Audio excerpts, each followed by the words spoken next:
Hello, and welcome to Enlightened Empaths, your community for the spiritually awakened, where we discuss, explore, and connect with fellow empaths, healers, intuitives, and seekers. Hello, empaths. Today we're going to examine the impact of trapped emotions on the body, mind, and heart with our returning guest, Dr. Bradley Nelson, and his beautiful, lovely wife and co-author, Jean Nelson. He's the author of The Emotion Code, which teaches readers how to release emotional baggage. Dr. Nelson is an expert in the field of bioenergetic medicine and is on our show today to discuss his newest book, co-written with his wife, called The Heart Code. Welcome to the show, both of you. Thank you. Yeah. We're so happy to be here. Yep. Thanks so much for having us on. It's great to be back. In my case, since Yes, and it's great to be your beautiful wife. Now, in the book, I just want to describe to people an overview. The Heart Code, you start off with a history of how important the heart is and how it's been treated in different religions throughout the centuries and how it's been treated by science now. But you have jam-packed full of stories and examples and exercises that people can start to do right away. So I'm really, really excited to share this with friends, but also with listeners. So I just want to start off. You described the heart wall as an emotional barrier that was created by our subconscious to protect us from pain, which makes sense. But I would love to ask you both, how can people learn when that wall is no longer protecting them? That's a really good question. Yeah. Well, you can muscle test to see if you have a heart wall, first of all. And then as you take it down step by step, you can ask if there are any more emotions creating that wall finally. And you'll get a no when you don't have a heart wall anymore. So, and really, many people really feel it too. They can feel that it's not there.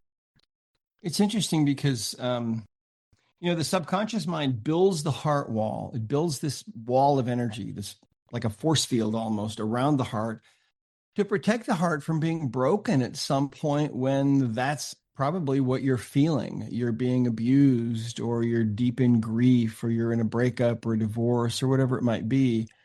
And so it's a protective mechanism and it makes perfect sense. But the problem is it tends to remain once the bully moves away, or the divorce is finalized, or you quit that terrible job and get a better one. Yet now your heart is kind of encased in this field of emotional baggage. Really, is what it is. And so I mean, if you're in an abusive relationship, or you're going through some really traumatic things and you're in the midst of it, then you may want to wait until you're out of it, if you can see that it's going to be over, fairly soon.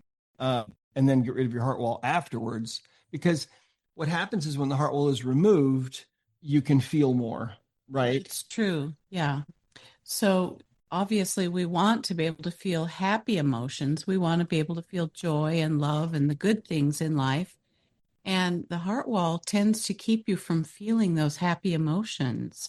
It tends to cause you to feel the darker emotions more easily. The emotions that are surrounding your heart are what, those layers of emotions. That's really what's around the heart when you have a heart wall. I'll tell you what's interesting, though, is that in every case that we have seen, one of the things we always do when we're working with somebody, and we teach this as well, when we find that someone has a heart wall, the next question is, can we release a trapped emotion from this heart wall now? In other words, can we remove a layer? And we ask that question because we want the subconscious mind to be able to exercise its agency. And sometimes the subconscious mind will say, no, sorry, I need this wall. But in every case, even if someone is in the midst of, some kind of difficulty, if you come back about a week later and you ask again, my experience, and I think yours too, is that the subconscious then is always willing to let it go. Now, sometimes what happens then is what happened actually to my sister, for example. She was in a relationship that was kind of verbally abusive and mentally abusive for over 20 years. And none of us could really figure out why she continued to stay, but it was because she had this wall that was blocking her from really being able to feel how bad things really were. And then once that wall was taken down, within a couple of weeks, she had filed for divorce because after having that wall gone and suddenly having her heart being really exposed and open to what was really happening, she realized, oh, this is really bad. I can't stay here. Where before she was kind of buffered from it a little bit. Yeah. Uh, Like a numbing almost. exactly. It is. It's numbing. That's exactly right. Mhm. Yeah. That's how you experienced it, huh? Yeah, that's true. What I love, love, love about that, well, first of all, at the beginning of the book, when you give the case studies of when people got a donor heart and they started to pick up on the things from the person, that was fascinating. And I just finished working with this group on generational trauma and healing.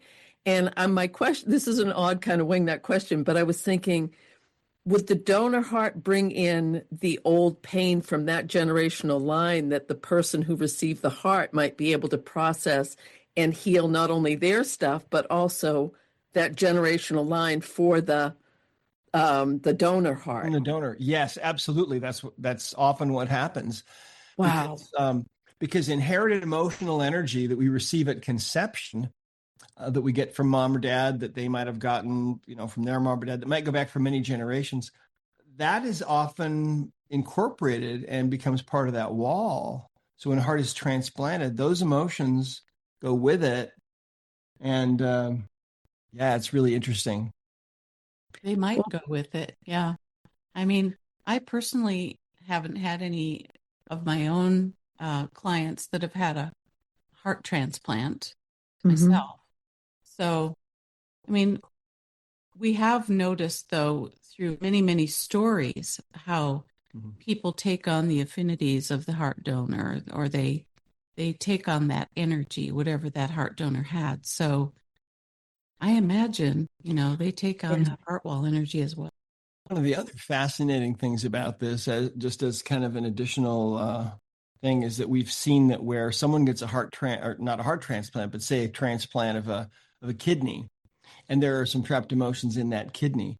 Well, let's say that you give your left kidney to your sister, but you had some trapped emotions in that kidney. Now those trapped emotions are really in two places because they're in you still, but they're also now in that kidney that's in your sister. It's really kind of interesting. And if it gets released in either place, then Yeah. then it releases from both. Yeah. It's also the Wow. quantum physics thing is that aspect of this is all just so interesting and And weird. it's weird. And it's like Richard Feynman, the physicist, said, if you don't think quantum physics is weird, he said, you don't understand quantum physics. It's not That's so only true. yeah, it's not only weird to think about, it's weirder than you can think about. Yeah. Yeah, I agree. I liked in the book where you talked about how the heart, recent studies are starting to show it has its own brain. And I think that can lend some information as to why transplants might have those experiences. But then you talk a lot about recognizing if you have inherited trapped emotions. And that's something Denise and I are fascinated by. We've done a lot of shows on, is your anxiety yours, or is it something you were subconsciously taught growing up? Is this fear, is this block yours? So can you tell listeners how they can recognize if they have an inherited emotional block? But first tell us what it is. Well, that's a quantum physics thing once again. You know, people that have inherited energy, that energy can be in numerous individuals. It can go back many generations. And it actually is energy that's passed on at conception. So it comes from either the sperm or the egg. People will not know that they have a trapped emotion necessarily until they start asking questions of the subconscious mind. Yeah, there's no real way. I mean, for example, you might have suspicions because people will often have some kind of issue with something in their life that doesn't really make sense to them, I mean, why would I have a problem with this particular thing? I've never had any issues with it before. And that might be a clue that there might be some inherited resistance, some kind of inherited energy about that thing. But the only way really to find out if you've got an inherited trapped emotion is to ask the subconscious mind, which remembers everything, and even the inherited energies, it knows all about them as well, and it knows where they came from and how far back they go, and it's really interesting. You should really tell that story about when you had that trapped emotion that Natalie found on you. Oh, yeah. Okay. Well, you want to hear a story? Definitely. Okay. Well, about 2 years after the Emotion Code book first came out, so this would have been in 2009, I was on the phone with my daughter, our daughter Natalie. She was in Seattle, and we were down here in southern Utah. And I asked her if she'd work on me, and so she said she would. She'd do a session, and so we hung up the phone, and she starts working on me, and right away she finds out through testing me remotely, which is again quantum physics, and it works great, but it's a little bit hard to understand. She found I had an inherited trapped emotion of hopelessness, and she's very cut and dried and analytical, but she started feeling emotional about this. Well, I had passed this to her when she was conceived, so she was discovering something that she also had, right? And so she starts doing some testing. She finds that I received this from my father when I was conceived. He got it from his mother, who got it from her mother, who got it from her mother, and it stays in the mother's line all the way back 22 generations to about sometime in the 1400s, right? And all of a sudden, she could feel someone standing next to her, and she knew who it was. It was this grandmother that this began with all those years ago, and she could feel this woman's emotions. This grandmother, she could feel how desperate she was to have this emotional energy released from her line, but she could also feel how overwhelmed with gratitude she was and how excited she was that this was going to be done. And so when my daughter released that energy, which this whole process probably took about a minute, maybe two, it's very fast. When she released that, she could feel that ripple through and release through all those generations. And on my end, I'm not on the phone with her. I know she's working on me, but I don't know what's going on. But all of a sudden, I have this really amazing thing that happens. All of a sudden, there's a change that takes place in my mind. And this background feeling, this background music, this feeling of hopelessness, it was just kind of a low level thing that had always been there every waking moment of my life, suddenly was gone. And I never even knew that it was there. I knew that I battled with that. I could never put my finger on it until suddenly it was gone. And the silence was kind of deafening, right? Because I suddenly recognized the difference. When we were working on the Emotion Code book and Jean was helping me and I was writing it, every day when I would write, I would have to take at least 30 minutes to try to overcome this feeling of hopelessness. And You would play positive, motivational tapes, videos and things, and try to psych himself up to be able to write, because he was kind of blocked. It's so interesting. If anybody would have asked me during the time I was writing that first book to describe that project in one word without any hesitation whatsoever, I would have used the word hopeless. I would have said, well, it feels hopeless. That is exactly how it felt. I remember that so well. But, I just kept forging ahead, and finally we got it done. Well, so it was really one of the most profound healings I've experienced. Now, we don't know what happened to that grandmother 22 generations ago, but eventually I think we'll cross over to the other side, and she'll probably be one of the people that meet us there. She's like, let me tell you what happened, honey.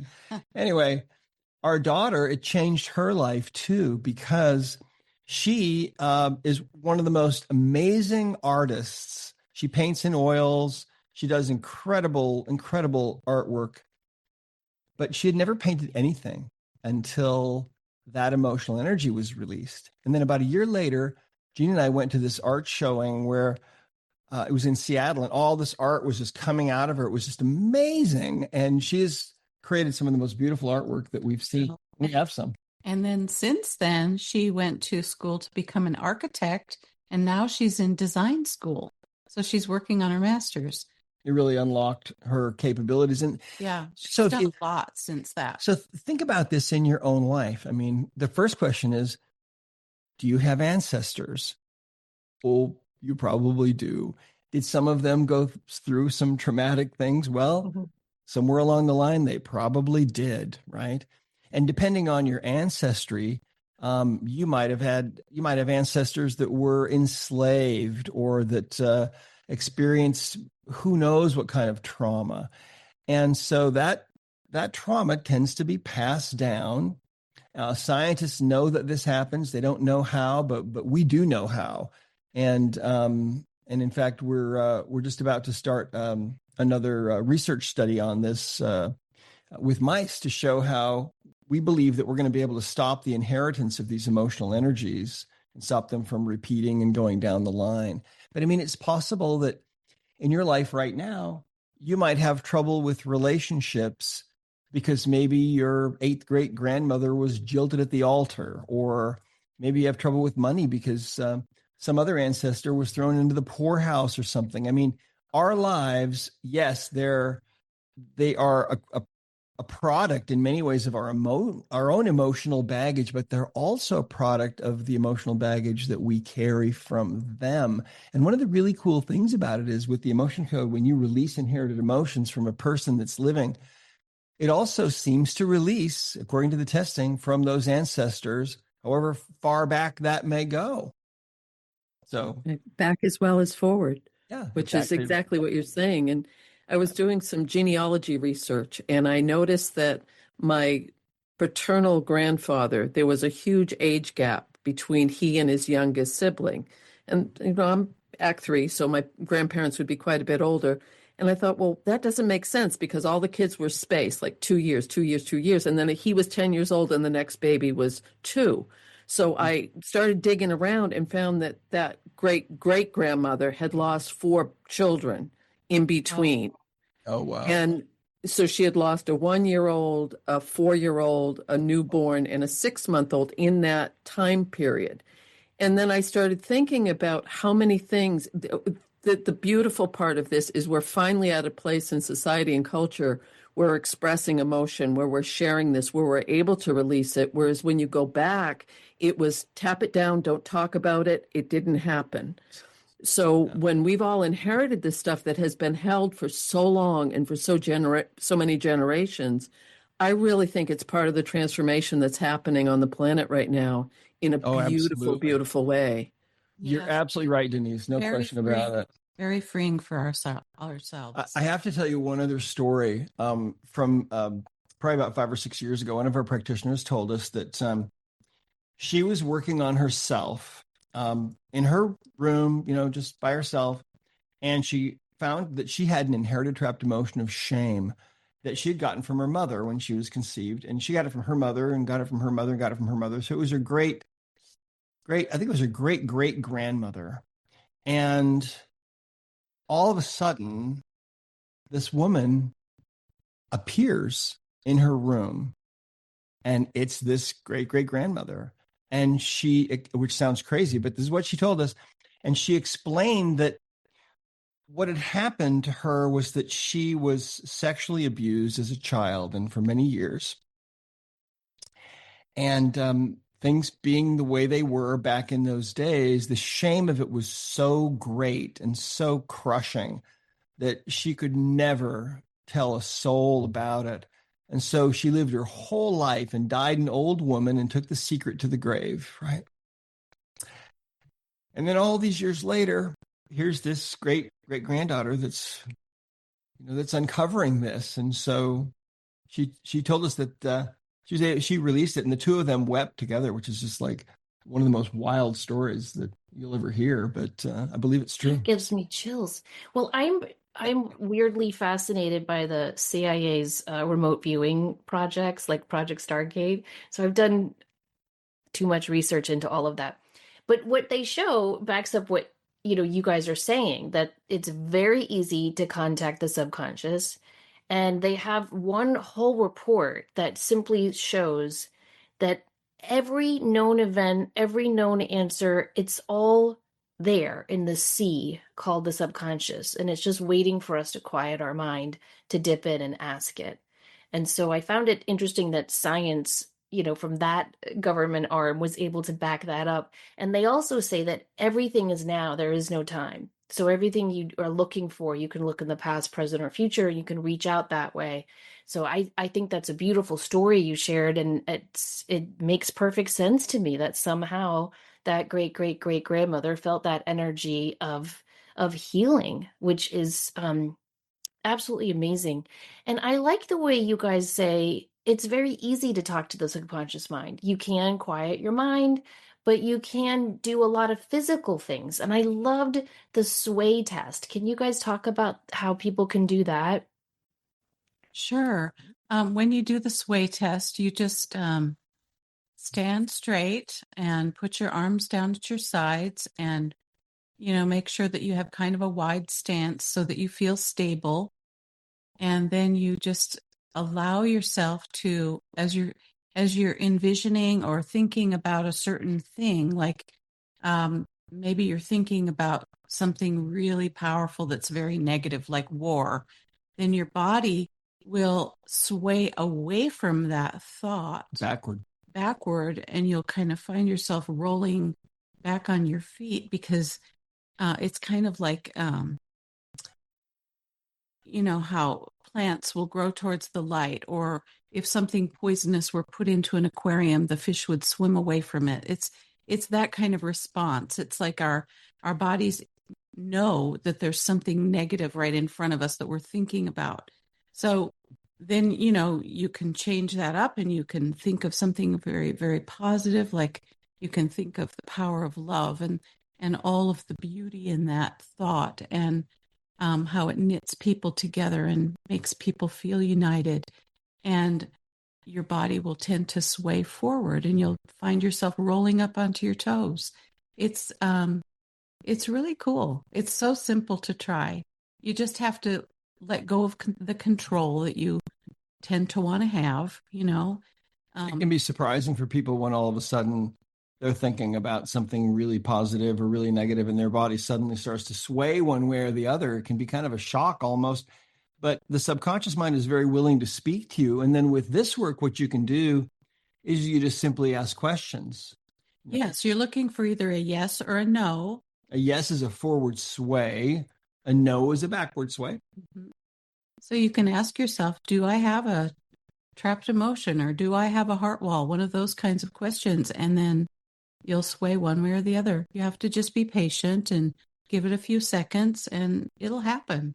We believe it's inevitable that communication with the subconscious mind is really going to become a fixture in the world that we're moving into, because the subconscious mind is so incredibly powerful and it has all the answers. It knows exactly what's wrong with you. If you are diagnosed with a disease, or you're having difficulty with something in your life, or you have some kind of symptom, mental, emotional, physical, the subconscious mind knows with a perfect understanding what's really causing that. And really all the work that we've been so blessed to bring into the world, the emotion code, the body code, the belief code, the heart code, is really all based on that premise. And that really came about because I was a computer programmer. My wife is a computer widow from the early 1980s. I hated computers so much. He was on a computer. We had 3 different computers before we ever had a couch, I think. It took us 10 years to have a couch. Sorry. But anyway, yeah, there is this computer within us, and it's inevitable. We're these secrets about what our bodies really are, that our bodies really are divine in origin, and that the subconscious mind, it's all just so far beyond our abilities to comprehend. But now at least we're beginning to scratch the surface, and what we're finding is just really stunning and really amazing. And so it keeps us going, huh? Yeah, it keeps us busy. Well, another thing that I love in the book is that it's not just about, oh, grief, this happened to me, this is why. It could be that you have a block about abundance that you can't really lock into something specifically that happened in this lifetime, but that it may have been inherited, or it may be self-fulfilling prophecy, whatever it might be, but it could be physical, mental, spiritual, emotional. And I love, love, love that, because again, yes, we can all tap into that collective energy and get exactly what we need. But the more you explore the connection with your subconscious, they all that is wants to help us. They Yeah. don't want us to have to do it alone. Right. That's right. It's interesting, but oftentimes if there's a problem that you're trying to overcome, it's usually not just one trapped emotion or one thing. It's usually a list. So you can kind of go after that list, all the things that are associated that are combining to create this problem, and boy, you just never know what you're going to find. And that makes it so it's never boring. Well, did I tell you the story? Interesting. When I was on last time, maybe I should tell the story again about the girl, the diaper story. Oh, yeah. So this is a great story, and I might not have told you this one. But we were at an event a number of years ago, and at the beginning of this event, I was meeting people as they were coming in. I happened to meet this young woman and her mother, and there were probably about 300 people there, and they happened to sit right on the front row. So later, as I'm speaking, I asked for a volunteer, and this young woman comes up. She's probably about 21 years old. So I have her hold out her arm parallel to the floor, and I start asking questions of her subconscious mind, and her arm stays strong for yes and weak for no. And what I find really quickly is that she has a trapped emotion of forlorn. And forlorn is a kind of feeling of desolation and loneliness and sadness, kind of all rolled into one. And I asked if we needed to know more about it. The answer was yes, from her subconscious. And so I traced it back to see when it had occurred, and it was age 1, first year of her life. And so I thought, well, she's not going to know anything about this. So I asked her, I said, hey, do you know anything about this? And she said, no, she had no idea.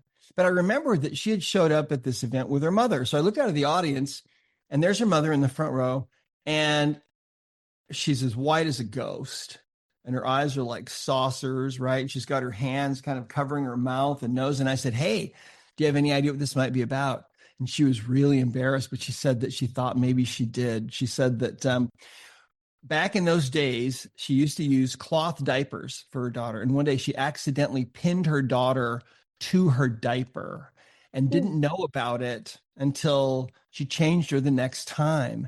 And she was horrified about it. And she had never, ever told her daughter that this had happened to her. So her daughter's up there, on the stage hearing this for the very first time. And so I tested and asked, okay, is that what created this? The answer was yes. I went ahead and released it. This whole process took about a minute. And she goes back and sits down. And I finished the class and go home. Well, about 10 days later, I kind of forgotten about this, but I get an email, and it's from this girl's mother. And she said, listen, she said, my daughter has had a problem with her hip and her knee on the right side for about 10 years. And she said, it bothers her. It's just gradually been getting worse slowly. 8. So yeah. The way that she walked was a little bit odd. A little bit off, but it wasn't enough for me to notice. It was very slight. But she said, we've taken her to different people. Nobody's ever been able to help us. And she just lives with it. So when I asked her, when she came up, to the stage, if she had any issues, she said no, because it was people live with things and kind of minimize things, and we just get by. But anyway, she said, from the moment you release that inherited emotion of forlorn from her, from being pinned to her diaper, she hasn't had any pain at all, no discomfort. She's walking, completely normally. That little bit of change is totally gone. And she said, I waited 10 days because I thought maybe it was just a fluke, but she said, no, this is not coming back. And she said, also, my daughter's feeling this new lightness of being she's never felt before. She's telling everybody about this. So think about that. Now, that's a great example of how the subconscious mind remembers everything, right? And I mean, it came right out of her. That's what she needed.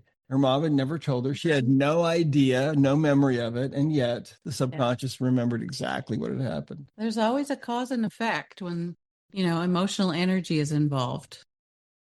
That's a powerful, impactful story. Wow.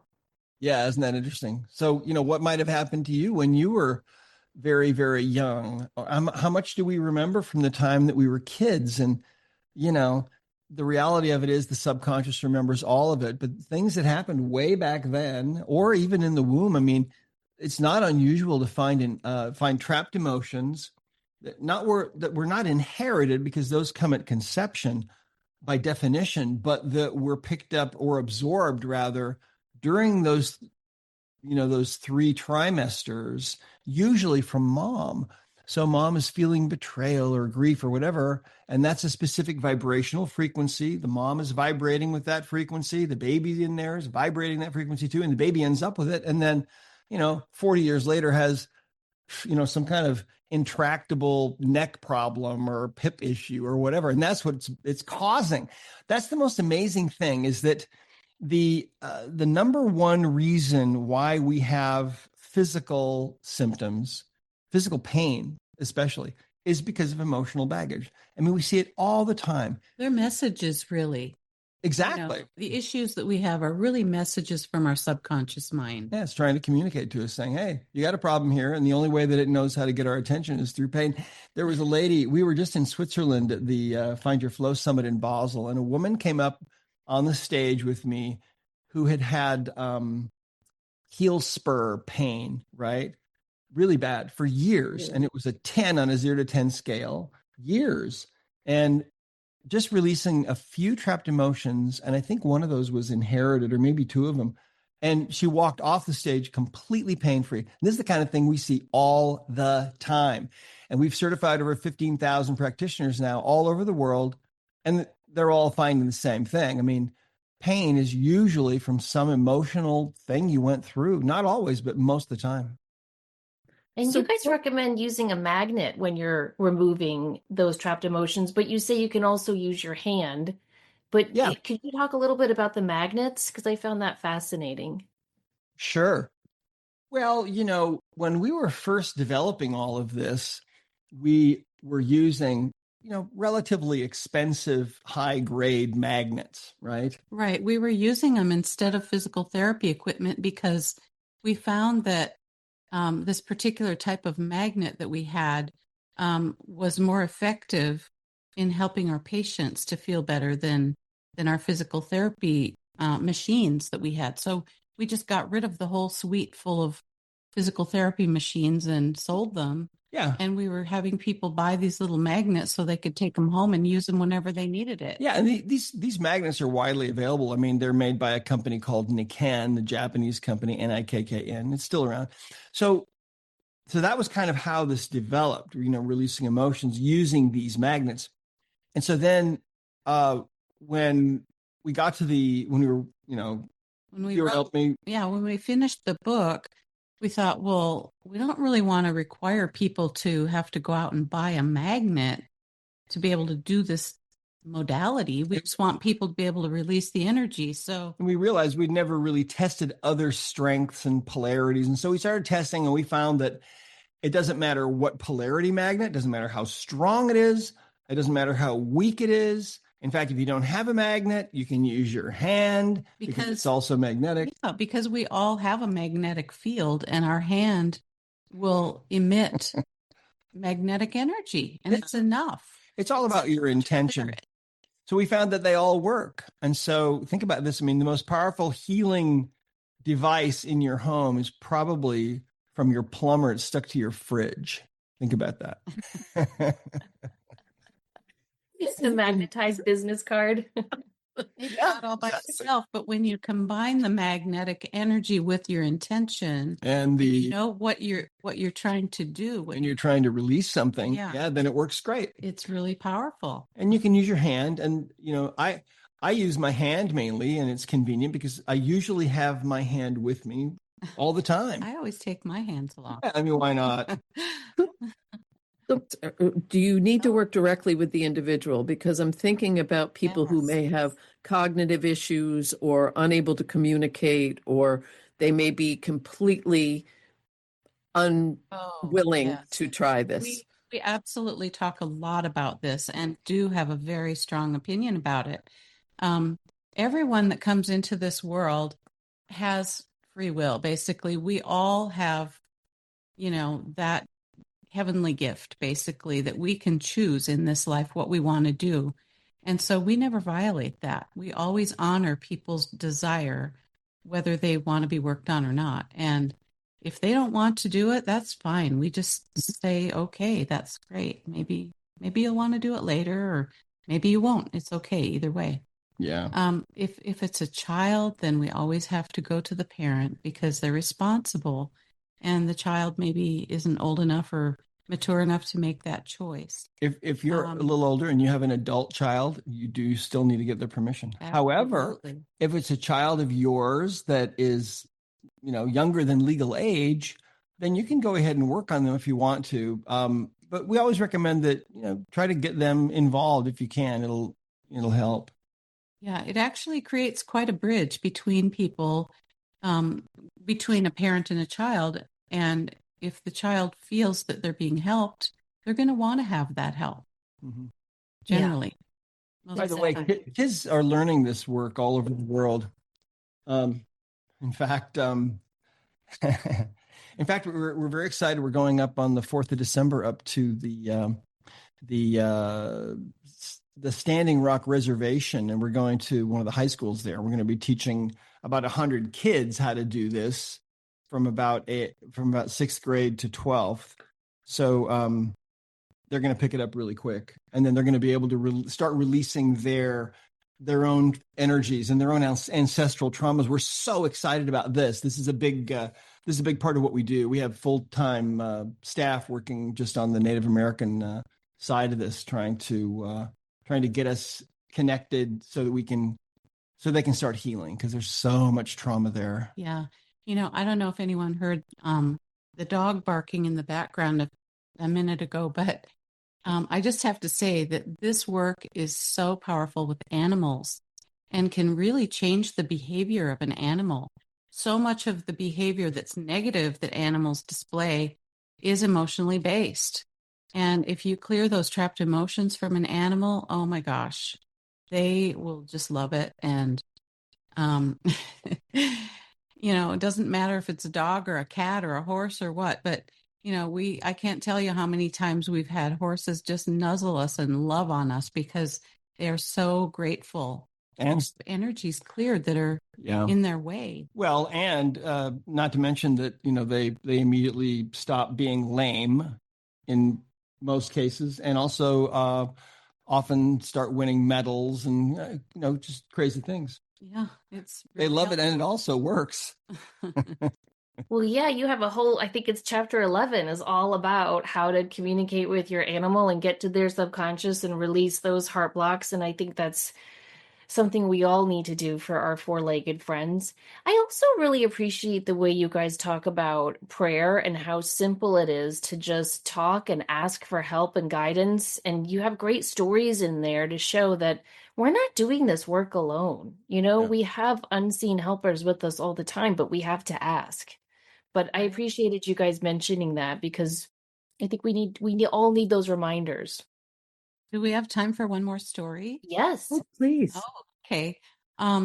Well, we had this lady that worked for us for many years. Her name is Connie, and she had a friend come visit her from out of town, and that friend's name was Margaret. Margaret was an energy healer as well. So both of these ladies had similar work, but they used different methods. Anyway, Connie had a few sessions to do before they could leave the home and go out and do their shopping or whatever they had planned to do. And so Connie was going to do those sessions really quick, and Margaret thought that it would be interesting to see the method that Connie used, and she wanted to be kind of a fly on the wall and just observe and watch to see how it went. And Connie would have a little prayer before each session. A moment of silence. A moment of silence. She would just invoke that divine energy and ask for help from above. And then without really realizing it, she had angels come in and stand behind her. Those angels were specifically there to help that person that she was focusing on to do the session with. Connie wasn't aware of that, but her friend, who's always had the ability to see spirits, told her at the end of, when Connie was done, she said, listen, I need to tell you what's going on here. Yeah, she said, each time you said that little prayer, a new group would come in. And as soon as you were finished, the other group would, the people would leave. So that was a very interesting thing. We've we've had people come to our live events also who have shared with us occasionally. There will be maybe one out of 150 or 200 people who can see spirits. And they'll come up to us and say, when you were demonstrating on the stage that inherited energy that was released, and you asked if those ancestors were there on the stage with that person that you were working on, well, I could see them. And, they had an understanding of why they were there. And it was because the energy was also being released from them. Even though they didn't have a body anymore, their spirit is alive and they still carried that energy. And so they were also being worked on through that, that person in their line. Anyway, and they always leave right after it's done. So I guess they're pretty busy. They're busy, yeah. And another really useful thing in the book is a lot of people might not have the vocabulary to describe the emotion. And in the back of your book, you have a whole emotion glossary, which it's so useful because when you were talking about forlorn for the person you mentioned earlier, I was thinking, how would I describe that as an emotion that I was feeling?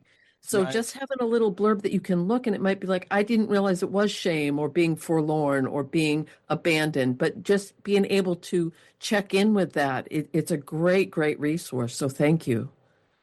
Yeah, it is really helpful. Well, we have a goal. Let me tell you, we've traveled all over the world, right? And we've done seminars all over the world and continue to do so. And we love it. And we have friends all over the world, which is really amazing. But, in different places over the years, we've had people come up to us who have told us interesting things. Like, I had a near-death experience and I saw this work, especially the heart wall release. I saw this change the whole world, or I had a vision, or I had a dream, or whatever. Yeah. And so we have a goal with this. And the reason why we wrote this new book, The Heart Code, is because we really wanted to shine a really bright light just on this aspect of this energy work, because it's so powerful. It can change your life. I believe it's the single most powerful thing you can do to improve your physical and mental and emotional health. Think about that. And to unlock your heart's ability to allow the creative energies to flow. Because the best creative ideas you'll ever have will not come from your brain. They'll come from your heart, that brain. And there is a little brain in there. That's true. People used to come to Brad when he had his practice who had been told by Western medicine that there was really no hope for them, that they just had to keep taking the medication forever and ever, and that they really didn't have an answer. They really didn't know if it would ever really make a difference to even keep taking the medicine or do whatever they did, but they didn't have a cure for that person. And many, many times we were able to help those people, most of the time. And it had so much to do with their emotional energy. It really did. And it had so much to do with clearing those energies from the heart. And, when he would work on those people, a lot of times they would have so many things that were out of balance in their bodies. They would have meridians out of balance and chakras out of balance and organs and glands and all different kinds of things that were creating pain and malfunction. And he would start first clearing the heart wall usually. And sometimes that's all I would do is just clear the heart wall. And then I would redo the physical exam on them. And inevitably I would find that 80% of all their organs and glands and chakras and meridians were now all turned back on somehow. They were all balanced That's again. how powerful it is. The heart wall is really the most important organ in the body, and it's directing the show. It's telling the brain what to do. Yeah. So people don't realize that. They think the brain is, directing everything in the body, but it's really the heart. So if your heart is blocked off because you were hurt when you were 3 years old or something, you want to make sure to get rid of that old energy so that you can not only feel better emotionally, but also have your physical health. And the problem is 9 out of 10 people have a heart wall. And so most people are going through life in this diminished sort of way. They can't feel as well. It's harder for them to create, harder to fall in love, harder to feel love, give love, and harder to be healthy. So we think it's really important. And we have a goal to open 1 million hearts with this new book, the Heart Code. In fact, if people want to, what they can do, if they want to get a book, you can pre-order these books. They come out December 2nd. But if people want to, they can go to our website at drbradleynelson.com, and they can use the code Empaths, EMPATHS, from your show, and they can actually order as many books as they want to, and however many books they order, the more they order, the more free gifts they get. And if you order a certain number of books, you actually get a free heart code session from one of our practitioners. So, and plus you've got gifts now to give to everybody. So, well, yeah, and it's a great time to buy gifts too, because Christmas is coming. Yeah. Thank That's you. fantastic. We will put that in the show notes and on our Facebook page as well, so people can know how to find that and get access to the book. What I love is that this is very, very powerful, but the way you all teach it, it's actually very simple. It's really about learning to connect within to yourself and carve out that sacred space to talk to your subconscious. And you give people the steps and the tools to do that. So I really do appreciate that. And I like the way you teach us how to just trust what we're connecting with. Like Jean, in your story, you said your heart wall was a hardwood floor. And I knew instantly what you meant when you said that about, a hardwood floor is hard and people walk on it. And I was like, oh, wow. So I can't wait to do this myself and ask what my heart wall looks like. It's probably the Great Wall of China. I don't know. It might be. I'll have to report back. We've seen so many crazy things that people choose subconsciously, and you just never know what it will be. But it seems to just make sense when you hear about it and when you understand a person's life and what they've been through. The material that they choose it just goes with it. Yeah. Yeah. The Orthodox Jewish lady who grew up in a house where her parents wrapped all the furniture and everything in the house was wrapped in plastic. And that was what her heart wall was. Wrapped in plastic, like cellophane, around and around and around. And so that made perfect sense to her. That's how you keep clean, Oh, that's interesting. My great aunt Rosie did that, including she had plastic hallway liners, like going over the carpet. Yeah. Wow, that's really, really, that's fascinating, the symbology of it. Well, I loved the book. I know Denise did too. We've been talking about it for weeks. So happy to have you back on, and just an honor to get a chance to meet you too, Jean. Really, really enjoyed this book. Can't wait to share it with everyone. And thank you, everyone, for listening. Please remember, as always, to show up, do great work, and share your light. Take care. Thank you. Thank you guys so much. Yeah, thank you both so much. It's great to see you both again, and have a wonderful day.